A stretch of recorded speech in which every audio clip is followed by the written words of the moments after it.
What's going on, guys? It's Jimmy here. Welcome to our daily show where we discuss everything going on here in our country that you need to know about here on a daily basis, including money, investing, the stock market, the fourth stimulus package update, and stimulus check update. If you haven't subscribed to our YouTube channel yet, make sure to click the subscribe button down below. It's completely free to do so.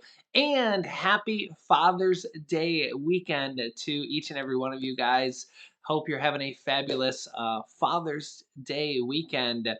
Yeah, my son Julian, he's a ball of energy. Just, I'm tired just thinking about it. But yeah, let me know if you're doing anything special here for Father's Day. And yeah, this comes here as this week that just passed was actually, well, I shouldn't even say this week that just passed, but Monday through Friday here, the stock week, the business week that just passed, stocks closed um, and suffered the worst week since March of 2020.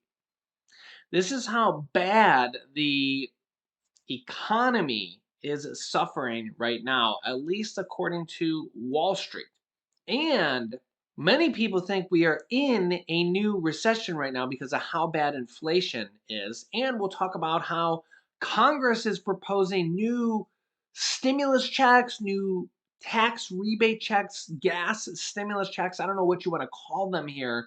But basically, we'll get to that here in a second. But yeah, as you can see here, the stock market finished mostly flat on Friday, but finished out a brutal week for the market and the worst weekly loss for the S&P 500 since March of 2020. Back when former President Donald Trump was president and when the pandemic first hit, yeah, that's when the country was closing down, shutting down, whatever you want to call it. Yeah, and who would have thought that we'd be seeing a stock market crash as bad as that now? Basically because of, well, inflation and fears of inflation and yeah, it's crazy. It's crazy. Yeah, but you can see here the S&P, I mean, ended flat on Friday, but was down nearly 4.3% on the week. So basically in 4 days. Yeah. Yeah. Yeah, it's crazy here how quickly things are eroding here. The Dow closed down below 30,000 on Thursday for the first time since late 2020, basically erasing all the gains that the market has had in 2 years. But on the other hand, if you're an investor, if you're investing in your 401k, in your retirement, in your IRAs, if you put money into a pension on a weekly or biweekly basis out of your paychecks, or if you're just putting money in your 401ks, remember about 50% of adults do put money in 401ks or pensions or something like that. Now's a great time to buy. Even if you're just putting weekly or bi-weekly money in, buying low is the best time to buy. So, yeah, it's kind of crazy. When you look at money or stocks on the long term, here's a 5-year chart of the Dow Jones Index, basically a stock index that, a group of companies that, is widely just kind of tracked here. Even with it now dropping below 30,000 here, we were up as high as 36,000. So that's a 20% drop here for rough numbers here. Even with that 20% drop, this is a 5-year chart, by the way. 5 years ago, we were at 21,000. So even with that 21 or that 20% drop, um, if you just held on for the last 5 years, which, if your money is in a retirement account, that's what you should be doing. I mean, you're not selling every year on the drop if it's money for retirement, right? Um, Even with that 20% drop here, you're still up roughly 50%, I don't know, maybe 40 some percent here if I'm just eyeballing it here, to go from 21,000 to about 30,000 here is still a significant gain. Going from 20,000 to 30,000 would be about 50%, again, so just ballparking this with mental math here. And yeah, you could see significant gains, even with the massive pandemic drop here in 2020 that came back very, very quickly, really, because of government stimulus, really, paycheck protection programs, stimulus checks, unemployment bonuses, everything that basically helped the economy recover. If it weren't for that, we probably would have been in another 1929 Great Depression. And when you look at a larger chart here, this is a max chart. I think this is about 30 years. Yeah, 1992. 30 years ago, the Dow Jones was at 3,200.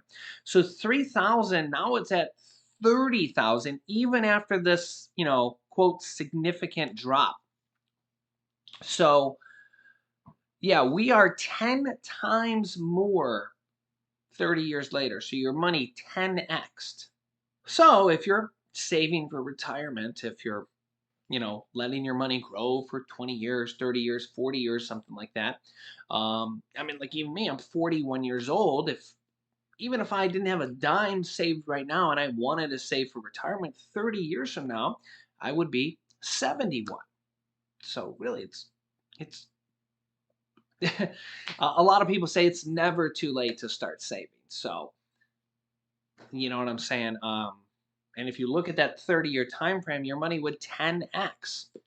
10x. So really, um, and they say buy low, sell high, but realistically, time in the market is better than timing the market. You can never time the market. Um, Really, the best way to do it is just put money in periodically, um, and just invest. This is if you're saving for retirement and stuff like that. If you're really not saving for retirement, it's probably better to pay down credit card debt. Credit card debt is just a massive killer of your finances. Credit card debt, you know, especially with interest rates going up here. One of the other main reasons right now why they're panicking right now is because inflation's so high and the Fed just did a triple interest rate hike of 0.75%, 325 basis point interest rate hike. This is the third interest rate hike of the year. They did a 25, a 50, and now a 75. And they're probably going to do three more this year to try to help curb inflation. Central banks and feds all around the world for other countries are also um, raising interest rates. I know I get a lot of comments on Jimmy. This is hurting us. We're going to be paying more on our credit card bills, more on our credit card interest, more on our HELOCs. If you go to buy a new home, or if you have yet to refinance, or if you're going to refinance in the future, it's going to cost you more. I get it, and it's not Jerome Powell or anything. Jerome Powell is actually a Republican. He was the Federal Reserve Chairman. He was actually appointed. He was appointed previously to the Federal Reserve Board by Obama, but he's a Republican. He's openly a Republican. But Trump appointed him to the Federal Reserve Chairman. Okay, and then Biden elected to keep him as the chairman. But it was former President Trump who made him the actual chairman, the head of the Fed, the head of the Fed. But he's a Republican, so he's not like trying to do Biden any favors by sticking his neck out for Biden or anything. They have to raise interest rates to combat inflation.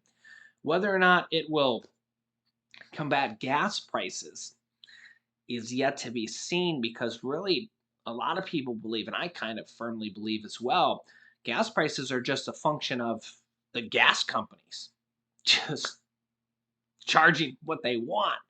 I don't know how much of interest rates and trying to combat interest rate hikes and stuff that has to do with gas prices. It does have to do with other monetary policies. That is a historic way to bring down inflation. But I don't know how much that will affect gas prices. But check this out. This will relate to this, and this also relates to a bill that Congress has wants to introduce, wants to pass to tax the oil companies and give money back to the people with that money. Check this out. According to AAA, the national average for gas is roughly $5 a gallon, which takes a significant chunk out of your wallet if you drive. But this is not solely an American phenomenon. Gas prices are high around the globe. People in Hong Kong are paying $10 a gallon. In Norway and Denmark, they're paying more than $9 a gallon. Well, now there are a number of factors, of course, that are causing these soaring prices in the United States. First, prices have been high since December. Second, Russia's invasion of Ukraine and the resulting sanctions. Third, U.S. oil production has been slow and has been down since 2019. And finally, more people are driving, which means higher demand for gas. As we struggle, some of the oil giants reported record profits in the first quarter. Shell, $9.1 billion, BP, $6.2 billion, Exxon, $5.5 billion. The people running these companies are also raking in the big bucks. According to The Guardian, 28 major oil and gas companies such as Shell, Exxon, BP, and Marathon Petroleum gave out $394 million in total to their chief executives last year. This morning, President Biden sent a letter to the oil companies demanding that they increase production. And if they don't, he would use all reasonable and appropriate federal government tools and emergency authorities to increase refinery capacity and output in the near term. Bloomberg is reporting that Democratic Senator Ron Wyden of Oregon is crafting a plan that would hit oil companies with a new surtax if their profit margin is higher than 10%. Earlier today, the Federal Reserve raised interest rates by 0.75 of a point in an attempt to tame inflation. With me now, Lindsay Owens, Executive Director of the Groundwork Collaborative. And thank you for being here, Ms. Owens. I know we're having some connection issues, so I think you might be on the phone. Let's start backwards here. The Ron Wyden plan, that would have to pass the Senate without being filibustered. That seems like that ain't going nowhere. What are the chances a surtax, let's just say a surtax in our, theoretical world could pass, which I don't think it can, what would it do? Yeah, look, I think moving forward with an excess profits tax or a windfall profits tax like Senator Wyden has proposed is a really smart move. We just saw the United Kingdom move forward with one. It says, look, these windfall profits, these really exorbitant profits that the big oil companies and the refineries have been making since the war in Ukraine, we're going to tax those at a higher level. We're going to say, look, you might want to profiteer, but it's going to be a lot less lucrative because we're going to ship those winnings back to the Treasury Department. And then what you can do with the revenue from a windfall profits tax, and this piece is just really important, is you can take it and ship it back to consumers as effectively rebates to help them cover those rising costs. Well, if there was a Republican president, Republicans might be willing to do that. But if you really think they're going to do that with Joe Biden sitting in the White House when they can run on inflation as their number one issue, I got a bridge to sell everybody who thinks that that's ever going to happen. But let's move on to the next thing, because President Biden has gone pretty hard, and Democrats have, against these oil companies who truly are profit taking. Here's back in April. Democrats did hold a hearing on price gouging, and CEOs denied any responsibility. Here's how that looked.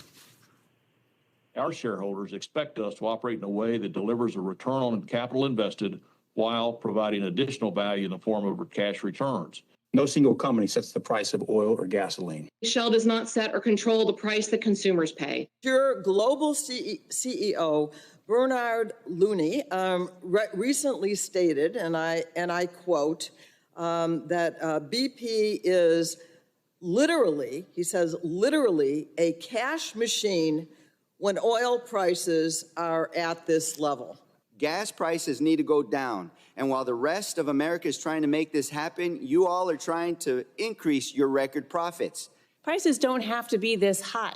You all can make decisions today that will help our constituents tomorrow.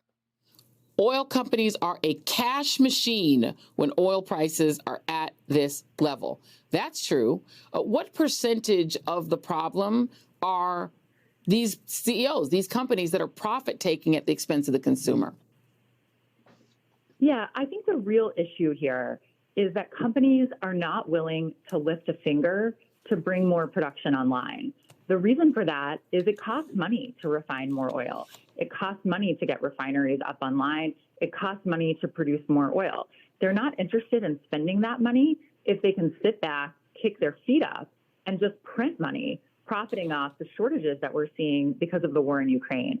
And so what we've got is companies with no incentive to bring more oil online, no interest in investing in additional infrastructure, and instead just really enjoying these really eye-popping profits in this moment. So it's a real pickle for the Biden administration. And the president tried to address this head on today by sending a letter to all of the big refinery CEOs. These are the folks who turn the crude oil into gas. And he said, look, the last time that crude oil was selling at $120 a barrel in March, gas prices were about 75 cents lower and diesel prices were about 90 cents lower. You know, the thing that explains that 75-cent increase and that 90-cent increase is these refinery margins. And he's pleading with the refineries to bring more capacity online and stop prioritizing these, you know, treble margins where they're seeing since the war in Ukraine, and instead build out more capacity to meet demand to bring prices down. Is there a way, because people tend to blame President Biden, like he's somehow making gas prices high.